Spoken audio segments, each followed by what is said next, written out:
स्वागत है आपका दोस्तों वर्मास ऑनलाइन अकेडमी में। दोस्तों आज के इस वीडियो में हम देखने जा रहे हैं बेसिक्स ऑफ कंप्यूटर।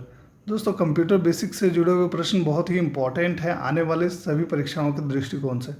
दोस्तों जेएसएससी का लैब असिस्टेंट और जेएसएससी पीजीटीटी, दोस्तों ये दो परीक्षा जो है ये वर्तमान में प्रक्रियाधीन है। लैब असिस्टेंट पद के लिए वैकेंसी जारी की गई है, ठीक है, अलग अलग सब्जेक्ट्स के लैब असिस्टेंट के लिए। और इसी तरह दोस्तों पीजीटी की जो परीक्षा है इसके लिए भी जो है वैकेंसी जारी की है वर्तमान में जेएसएससी ने। अगर हम इसके सिलेबस की बात करें तो दोस्तों इसके सिलेबस को देखने पर आपको समझ में आएगा कि इसमें जो है एक चरण में एग्ज़ाम होना है, कंप्यूटर बेस्ड टेस्ट होगा ये। और दोस्तों एक चरण में तो इसमें जो पेपर 1 है, पेपर 1 में कंप्यूटर बेसिक्स से जुड़े हुए क्वेश्चन पूछे जाएंगे। इन दोनों ही में पेपर 1 में जो है, पेपर 1 में आपको कंप्यूटर बेसिक्स ऑफ कंप्यूटर से जुड़े हुए प्रश्न देखने को मिलेंगे। तो इन चीज़ों को ध्यान में रखते हुए दोस्तों कुछ इंपॉर्टेंट प्रश्नों को मैं लेकर आया हूँ, कुछ ऐसे इंपॉर्टेंट क्वेश्चंस जो इन परीक्षाओं में पूछे जा सकते हैं। इसके साथ ही दोस्तों अगर आप जेएसएससी के सीजीएल या तो अन्य परीक्षाओं की भी तैयारी कर रहे हैं तो इनमें भी जो है दोस्तों बेसिक्स ऑफ कंप्यूटर के प्रश्न जो है ये पूछे जाएंगे। तो इन सभी चीज़ों को ध्यान में रखते हुए ये प्रश्न तैयार किया गया है, कुछ इंपॉर्टेंट क्वेश्चंस तैयार किए गए हैं। 20 प्रश्नों का ये सीरीज जो है ये सेट तैयार किया गया है। तो दोस्तों ये समय समय पर प्रसारित होता रहेगा वर्मास ऑनलाइन अकेडमी के चैनल पर। तो आगे बने रहने के लिए सब्सक्राइब कर लें हमारे चैनल को। तो शुरू करते हैं दोस्तों आज का ये वीडियो। पहला जो प्रश्न आता है ये है कि who is the father of the computer. Computer का जनक किन्हें कहा जाता है। ऑप्शंस यहाँ पर जो है दिए हुए हैं, Nikola Tesla, Charles Babbage, Alexander Graham या हेनरी फोर्ड। दोस्तों जो दिया हुआ ऑप्शन है इसमें से चार्ल्स बेबेज जो है ये सही उत्तर है। फादर ऑफ कंप्यूटर किनको कहा जाता है? चार्ल्स बेबेज को, ठीक है। इन्होंने कंप्यूटर का आविष्कार किया, इसीलिए इन्हें कंप्यूटर का जनक भी कहा जाता है, फादर ऑफ कंप्यूटर कहा जाता है। बढ़ते हैं अगले प्रश्न की ओर। What is the full form of CPU? ठीक है, सीपीयू इसका फुल फॉर्म क्या है, ये किसका संक्षिप्त रूप है या तो इसका विस्तृत रूप क्या है, इस तरह से भी प्रश्न पूछा जा सकता है। तो यहाँ पर जो है पूछा जा रहा है what is the full form of CPU. Options देखते हैं, computer processing unit, computer principal unit, central processing unit या कंट्रोल प्रोसेसिंग यूनिट। दोस्तों इसका जो सही उत्तर है ये है सेंट्रल प्रोसेसिंग यूनिट। सीपीयू इसका मतलब है सेंट्रल प्रोसेसिंग यूनिट। तीसरा जो क्वेश्चन है ये है which of the following computer language is written in binary codes only. ठीक है, कहा जा रहा है कि इनमें से कौन सा कंप्यूटर लैंग्वेज जो है ये बाइनरी कोड्स में ही लिखा जाता है। क्या ये इंग्लिश है, मशीन लैंग्वेज है, सी है या जावा है? यहाँ पर जो है दोस्तों इसका आंसर जो है ये है मशीन लैंग्वेज। मशीन लैंग्वेज जो है ये कंप्यूटर लैंग्वेज है जो बाइनरी कोड में लिखा जाता है और बाइनरी कोड्स में केवल 0 और 1 का इस्तेमाल होता है। ठीक है, ये 2 डिजिट्स का ही इस्तेमाल होता है, यस या नो, बस दैट इज 0 और 1। दोस्तों ये जो है मशीन लेवल लैंग्वेज या मशीन लैंग्वेज में बाइनरी कोड्स का इस्तेमाल होता है।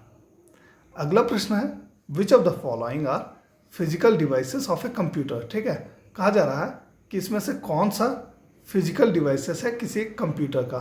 ठीक है, अगर कोई कंप्यूटर है तो इसका फिजिकल डिवाइसेस क्या कहलाता है? हार्डवेयर कहलाता है, सॉफ्टवेयर कहलाता है, सिस्टम सॉफ्टवेयर कहलाता है या केवल सीपीयू ही कहलाता है? दोस्तों सीपीयू, ऑफकोर्स सीपीयू जो है एक फिजिकल डिवाइस है, मगर यहाँ पर कहा जा रहा है कि केवल सीपीयू, तो केवल सीपीयू तो इसका आंसर नहीं होगा। तो यहाँ पर जो ऑप्शंस दिया हुआ है इसका सही उत्तर है क्या? हार्डवेयर। तो हार्डवेयर जो है ये फिजिकल डिवाइसेस हैं, जो कंप्यूटर के जितने भी फिजिकल डिवाइसेस होते हैं जैसे कि माउस, मॉनिटर, कीबोर्ड, ये सभी जो है दोस्तों ये सभी हार्डवेयर के अंतर्गत आते हैं। तो इसका आंसर है हार्डवेयर, ए। अगला क्वेश्चन आता है ए कंप्यूटर इज ए या एन डैश डिवाइस। ठीक है, पूछा जा रहा है कि एक कंप्यूटर जो है ये किस तरह का डिवाइस होता है। इलेक्ट्रॉनिक होता है, मैकेनिकल होता है, ऑटोमेटिक होता है या सॉफ्टवेयर डिवाइस होता है? दोस्तों एक कंप्यूटर जो है ये बस एक इलेक्ट्रॉनिक डिवाइस होता है। तो यहाँ पर दिए हुए विकल्प में ऑप्शन ए इलेक्ट्रॉनिक जो है ये सही उत्तर है। A computer is an electronic device. ठीक है, इलेक्ट्रॉनिक आइटम से ये बना हुआ होता है कंप्यूटर जो है, इसलिए एक इलेक्ट्रॉनिक डिवाइस कहलाता है। इलेक्ट्रॉनिक डिवाइस दोस्तों हम लोग उन्हें कहते हैं जो इलेक्ट्रॉनिक चीज़ों से बना होता है, और जैसे सेमीकंडक्टर्स से बने हुए चीज़ें जो होती हैं ये इलेक्ट्रॉनिक चीज़ें कहलाती हैं, इलेक्ट्रॉनिक डिवाइस कहलाते हैं। अगला क्वेश्चन होता है कि रैम स्टैंड्स फॉर, ठीक है, रैम जो है ये इसका विस्तृत रूप क्या है वो आपको बताना है। Read access memory, random access memory, randomly allowed memory या रिस्ट्रेंड एक्सेसिबल मेमोरी। दोस्तों इसका जो सही उत्तर है ये है रैंडम एक्सेस मेमोरी। अब जानते हैं रैम जो है इसका फुल फॉर्म है रैंडम एक्सेस मेमोरी। तो इस तरह के भी प्रश्न पूछे जाते हैं जैसे एसएससी की परीक्षाओं में, जैसे पूर्व की परीक्षा में पूछे गए हैं। रैम स्टैंड्स फॉर, तो आपको यहाँ पर आंसर करना है रैंडम एक्सेस मेमोरी। आगे है RAM is a dash memory, ठीक है, कहा जा रहा है कि रैम किस तरह का मेमोरी है, वॉलेटाइल, नॉन वॉलेटाइल, शॉर्ट या लॉन्ग। दोस्तों रैम जो है ये है एक वॉलेटाइल मेमोरी। वॉलेटाइल मेमोरी हम लोग किसे कहते हैं, जो जब तक पावर रहे तब तक ये काम करता है और जैसे ही पावर गया इसकी मेमोरी जो है ये फिनिश हो जाती है, ख़त्म हो जाती है। तो रैम जो है इसी तरह की एक मेमोरी है, इसीलिए इसे वॉलेटाइल मेमोरी कहते हैं। ठीक है, बढ़ते हैं अगले क्वेश्चन की ओर। अगला जो क्वेश्चन है, what does ROM stands for. ठीक है, रॉम जो है इसका फुल फॉर्म क्या है, इसका विस्तृत रूप क्या है। कहा जा रहा है read only memory, restore only memory, read only metric या रॉ ओरिजिनल डाटा मेमोरी। दोस्तों इसका जो सही उत्तर है ये है रीड ओनली मेमोरी। रॉम जो है इसका फुल फॉर्म होता है रीड ओनली मेमोरी। अगला क्वेश्चन देख लेते हैं। Dash is an output device that displays information on the computer screen. ठीक है, कहा जा रहा है कि एक आउटपुट डिवाइस जो इंफॉर्मेशन को दर्शाता है, डिस्प्ले करता है ऑन द कंप्यूटर स्क्रीन। ठीक है, स्क्रीन पर डिस्प्ले करता है। ये क्या होता है, सीपीयू, मॉनिटर, माउस या कीबोर्ड। अगर आप कंप्यूटर से अच्छी तरह से परिचित हैं तो आपको पता होगा कि ये मॉनिटर होता है। मॉनिटर में जो है ये एक स्क्रीन होता है और जो भी डाटा है, जो भी इंफॉर्मेशन है, हमें इस स्क्रीन पर डिस्प्ले होता रहता है।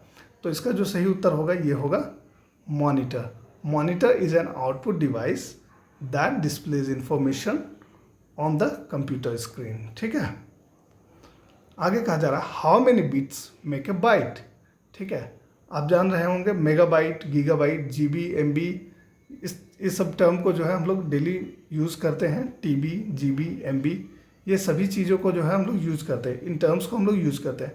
तो कहा जा रहा है ये इसमें जो फॉर एग्जांपल जीबी जो टर्म हम लोग यूज़ करते हैं, तो जीबी जो है ये गीगाबाइट होता है ना। इसी तरह एमबी टर्म जो हम लोग यूज़ करते हैं तो ये एमबी जो है ये मेगाबाइट होता है। अब यहाँ पर कहा जा रहा है कि ये जो बाइट होता है ये कितने बिट्स का बना हुआ होता है, तो इसका उत्तर है 8 बिट्स। 8 बिट्स जो है मेक्स ए बाइट। ठीक है, 8 बिट्स ये मिलके एक बाइट का निर्माण करते हैं। जब 8 बिट्स होता है तो हम लोग कहते हैं कि ये एक बाइट हो गया। ठीक है, अगला क्वेश्चन आता है which one of this is also known as read write memory. कहा जा रहा है कि इनमें से किसे रीड राइट मेमोरी भी कहा जाता है, रोम, रैम, डीवीडी या हार्ड डिस्क। ठीक है, तो इसका सही उत्तर है रैम।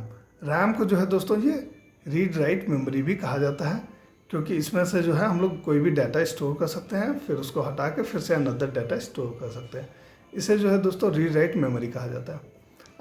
अगला क्वेश्चन है which one of this is an operating software, MS word, Windows, Google Chrome या फाइल एक्सप्लोरर।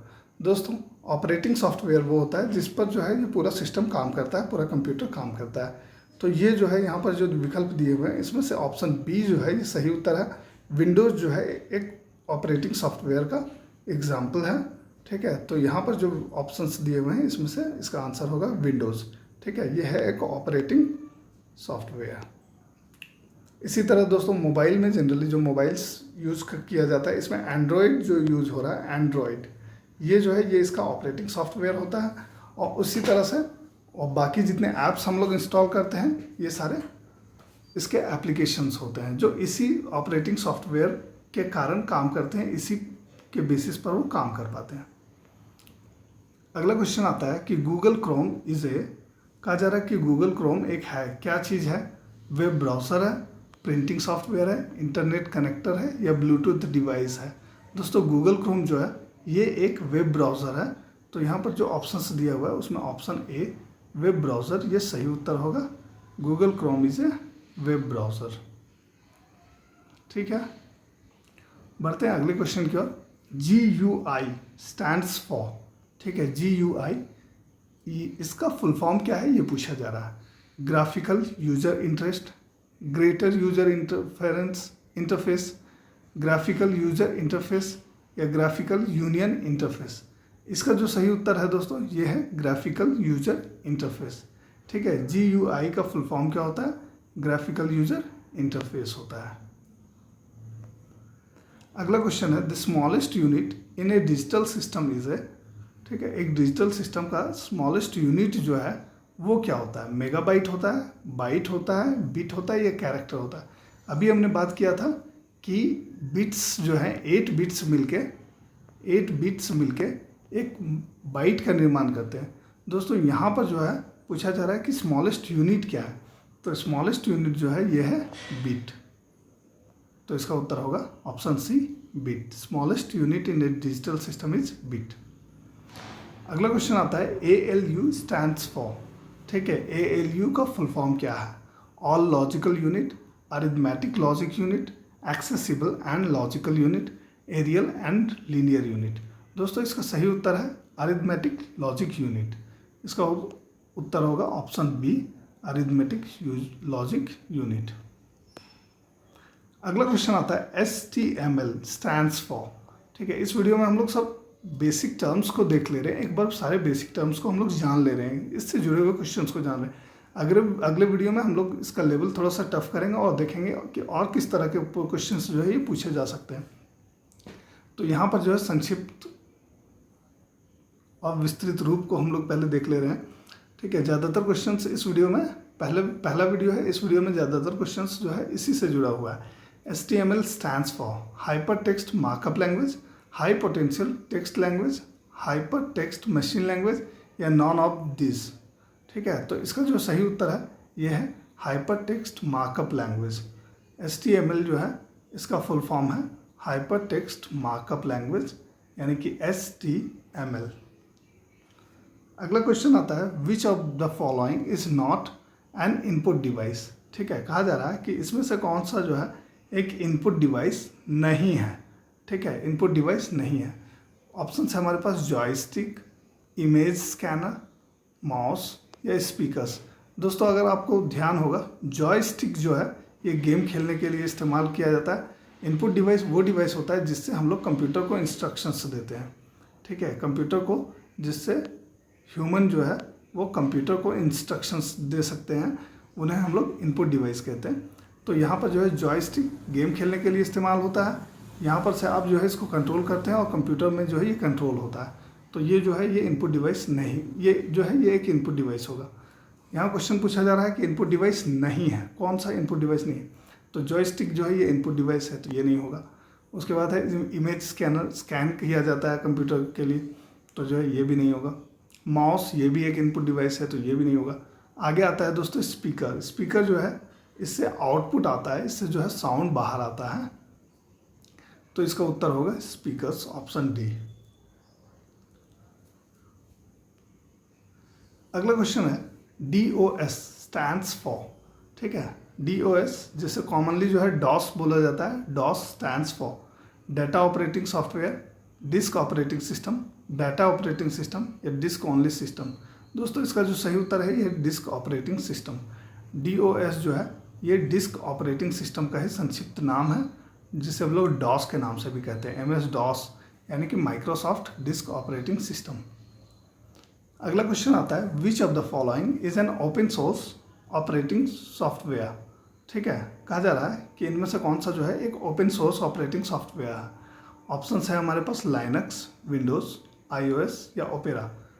दोस्तों इसका जो सही उत्तर है ये लाइनक्स जो है ये एक ओपन सोर्स ऑपरेटिंग सॉफ्टवेयर है, सिस्टम ऑपरेटिंग सॉफ्टवेयर है, तो इसका उत्तर है लाइनक्स। तो दोस्तों आप देख रहे हैं वर्मास ऑनलाइन अकेडमी।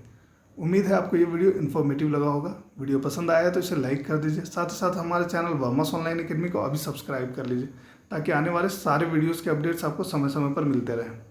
कंप्यूटर बेसिक्स से जुड़े हुए प्रश्नों पर आधारित अगला वीडियो जो है जल्दी प्रकाशित किया जाएगा हमारे चैनल वर्मास ऑनलाइन अकेडमी में। धन्यवाद।